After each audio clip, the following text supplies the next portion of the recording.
Napahamak nga ang kambal dahil sa kanilang maling hakbang. Akala kasi nila ito ang magsusolve sa kanilang problema pagdating sa kanilang ama. Subalit dahil sa kanilang ginawa ay mas lalong nadadaragdagan ang kanilang problema. Na-hospital ang mga ito dahil na disgrasya. Umalis kasi sila na hindi nagpapaalam.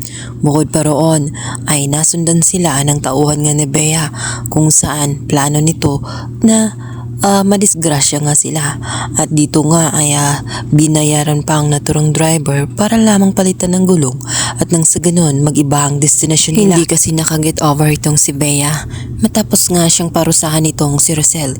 Hindi niya pinalagpas ang pangyayari. Gusto niyang makaganti kay Rosel at ginamit niya ang mga anak nito. Walang kamalay-malay itong si Bea na may taong nakasaksi at nakakaalam sa kanyang mga pinagagawa sapagkat naroon itong si Malu at itong si Gomar. Nakita mismo ni Belle, subalit lumayo ang mga ito at hindi nagpahalata. Ngunit napansin agad yun ni Malu ng tela may mga tao na kakaiba ang mga galawan. Napansin din nila na pinapalitan ang gulong gayong maayos pa naman at kinuhanan pa nga ng video nitong si Malu dahil malaki ang kanyang pagdududa may mangyayaring hindi maganda. At tama nga ang mga hinala ni Malu. Lumipas ang mga araw, mababalitaan nga ni Gomar at nitong si Malu ang mga nangyari sa kambal. Kaya naman magpapakita ang mga ito at kahit na nahihiya sila sa mga ginawa nila at sa malaking kasalanan ng mga ito, ngunit ramdam ni Malu na makakatulong siya sa pag-iimbestiga lalo't napansin niya na tela sinadya ang mga pangyayari.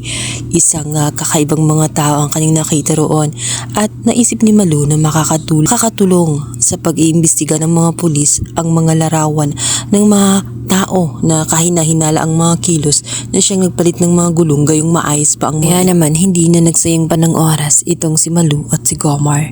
Agad na silang napasugod sa naturang ospital para makita itong si Rosel dahil nais nilang iparating ang kanilang mga nakasaksi nangyari before nakaalis ang naturang bus.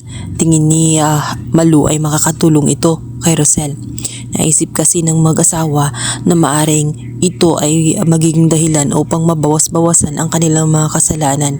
Nais nilang makabawi sa kambal. At naisip nila na ito ang pinakamagandang way para matulungan na itong si Rosel. Ito na nga kaya ang way nang sa ganun malaman nga ni Rosel na ang may kinalaman ng lahat sa pagkadisgrasya ng kanyang kambal ay walang iba kundi ang kanyang mortal na kaaway na ito si Bea na talagang tinik sa kanyang lalamunan. Samantala sa di inaasahan naman ay magtagpo ang kanilang mga lamdas sa ospital at hindi naman talaga palalagpasin nga nitong si Bea na asa rin siya. Ayon sa kanya ay mauubos na ang kanyang mga swerte at kasabay noon ang pagkawala ng kanyang mga anak. Kaya naman nainis ng gusto itong si Rosel at hindi na napigilan na makontrol ang kanyang emosyon. Naisa na niya itong saksakin.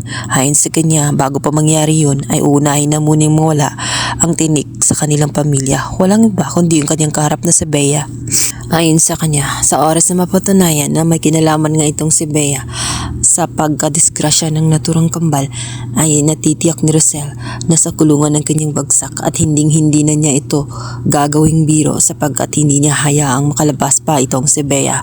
Sisiguraduhin niya na mananatili habang buhay itong si Bea sa loob ng kulungan nang sa ganun ay maging matahimik na ang kanyang pamilya.